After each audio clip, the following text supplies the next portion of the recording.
তা হলো এখন বর্তমানে ভাইরাল হয়েছে যে আয়নাঘর। আসলেও আয়নাঘর বলতে কিছু না, এটি হলো প্যারিসের কটা কম্পাস ফরাসি একটি হল নামে পরিচিত। এটি প্যারিসের অর্থাৎ ফ্রান্সের ভূগর্ভস্থ একটি ঘর। সেখানে বিভিন্ন মৃতদেহ অর্থাৎ 6 মিলিয়নের বেশি মানুষের কঙ্কাল সেখানে পাওয়া যায়, মানে আর মস্তক এগুলো পেয়ে গেছে। এই প্যারিসের কটা কম্পাস ফরাসি হলটা প্রতিষ্ঠিত হয় 1810 সালে। কত সালে প্রতিষ্ঠিত হয়? 1810 সালে।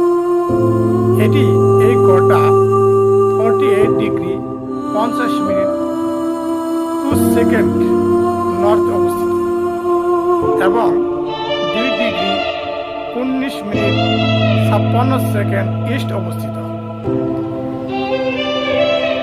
ফ্রান্সের প্যারিসের কটা কম্পাস এই হলে প্রতি বছর 4,80,000 লোক পরিদর্শনে আসে। তো এই আয়নাঘরটি হলো